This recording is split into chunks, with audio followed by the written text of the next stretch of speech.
નમસ્કાર મિત્રો, આપ સર્વનું મારી યુટ્યુબ ચેનલ SK એજ્યુકેશન ટોકની અંદર હાર્દિક સ્વાગત છે। મિત્રો, રાજ્ય પરીક્ષા બોર્ડ દ્વારા 2023ની અંદર જે ટેટ અને ટાટની પરીક્ષાઓ લેવામાં આવી હતી એની કાયમી શિક્ષકની ભરતીની પ્રોસેસ અત્યારે ચાલી રહી છે। તમને ખ્યાલ છે કે ટાટ હાયર સેકન્ડરીમાં શિક્ષક બનવા માટેની જે ભરતીના ફોર્મ ભરાણા હતા એના જનરલ મેરિટ લિસ્ટ પણ અત્યારે આવી ગયેલ છે।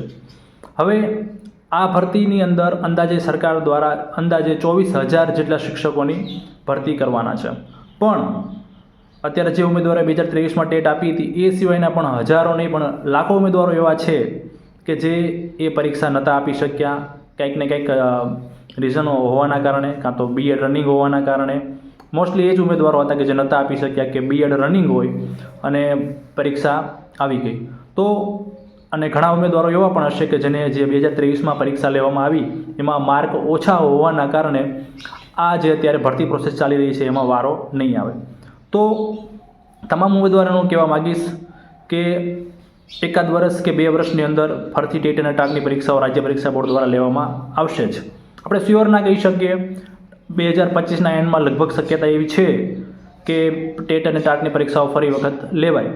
તો આ ભરતીની અંદર જે લોકોનો સમાવેશ થતો નથી અને થોડા ઘણા માર્કથી રહી જાય છે તો ચોક્કસથી એમને અત્યારથી જ પ્રિપેરેશન સ્ટાર્ટ કરી દેવી જોઈએ, કેમ કે લાંબા સમય સુધી તમે પ્રિપેરેશન કરશો તો ચોક્કસથી તમને જે ટેટ અને ટાટમાં જે માર્ક્સ છે એ કવર કરવાનો બીજાની સરખામણીમાં સૌથી સારો મોકો મળશે। એવું મારા અનુભવના આધારે કહું છું, કારણ કે મારી વાત કરું તો મારું નામ શૈલેષ કડસલિયા છે। રાજ્ય પરીક્ષા બોર્ડમાં જે ટેટ 2ની પરીક્ષા લેવામાં આવી હતી એમાં આખા ગુજરાતમાં એક જ ઉમેદવાર એવો હતો કે જેને 135 કે તેનાથી વધુ માર્ક આવેલ।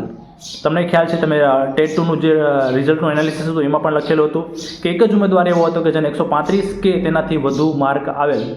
એ અનુસંધાને મારે ટેટ 2માં મેથ્સ સાયન્સ વિષયની અંદર 140 માર્ક આવેલા। તો એ ઉમેદવાર કોઈ નહીં, બીજું કોઈ નહીં પણ હું પોતે હતો। તો 140 માર્ક મેં કઈ રીતે કવર કર્યા, મેં કયા રિસોર્સિસનો ઉપયોગ કર્યો, તો મુખ્ય એનું રીઝન જોવા જઈએ તો એ જ રીઝન હતું કે હું લાંબા સમયથી પ્રિપેરેશન કરતો હતો।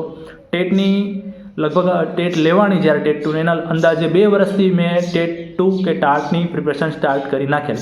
તો આ વિડીયો થ્રુ એટલું જ કહેવા માગીશ કે જે લોકો આગામી ટેટ અને ટાટની પરીક્ષાઓ માટેની તૈયારી કરી રહ્યા છે, આ ભરતી પ્રોસેસ ચાલી રહી છે એમાં થોડા ઘણા માર્કથી રહી જાય છે તો ખાસ ચેનલને સબસ્ક્રાઈબ કરી દીજો, કારણ કે આ ચેનલની અંદર આપણે જે નવી ચેનલ બનાવેલી છે SK એજ્યુકેશન ટોક, એની અંદર મારી જે ટેકનિક હતી, કઈ રીતે આખા ગુજરાતમાં મેં સૌથી વધુ માર્ક કવર કર્યા, કયા રિસોર્સિસનો ઉપયોગ કર્યો, ક્લાસીસમાં ગયા વગર પણ તમે કેવી રીતે સારા માર્ક કવર કરી શકો છો, એ બધી માહિતી હું આ વિડીયો આપણી ચેનલની અંદર મૂકતો રહીશ। તો ખાસ જે કંઈ ઉમેદવારો છે જે ટેટવાળા છે, આ ઉપરાંત આપણે ભરતી ચાલી રહી છે એની પણ અપડેટ આપતા રહીશું। અત્યારે ભરતી છે તો મેરિટ છે કે કઈ કઈ બાબતોનું ધ્યાન રાખવું જોઈએ, ગ્રાન્ટેડ માધ્યમિકની વાત કરીએ તો સરકારી ગ્રાન્ટેડ શું તફાવત છે, ઘણી બધી બાબતો આપણે આ ચેનલની અંદર મૂકતા રહીશું। આ ઉપરાંત થોડા ઘણા અંશે આપણે અન્ય સરકારી પરીક્ષાઓ કે જે ગુજરાત સરકાર દ્વારા લેવામાં આવે છે એને પણ સાથે સાથે કવર કરીશું। જો મારી વાત કરું તો મેં અત્યાર સુધીમાં ગુજરાત સરકારની ટોટલ 3 પરીક્ષાઓ પાસ કરેલી છે।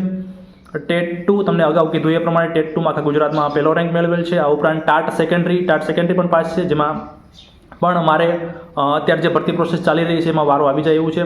ઉપરાંત તલાટી કમ મંત્રી જે ગુજરાત પંચાયત સેવા પસંદગી બોર્ડ દ્વારા જે પરીક્ષા લેવામાં આવેલી હમણાં એ પણ હું પાસ છું। અત્યારે હું તલાટી કમ મંત્રી તરીકે ફરજ બજાવું છું, પણ થોડાક સમયની અંદર શિક્ષકમાં જવાનું છે। તો આ વિડીયોમાં આટલું જ ઇન્ટ્રો માટે હતો કે આપણી ચેનલમાં અને લોકો મારા વિશે જાણે, જેથી વધુમાં વધુ આ ચેનલનો કન્ટેન્ટનો લોકો લાભ લે અને પોતાનું જે કાયમી શિક્ષક બનવાનું સપનું છે એ પૂરું કરે। ધન્યવાદ।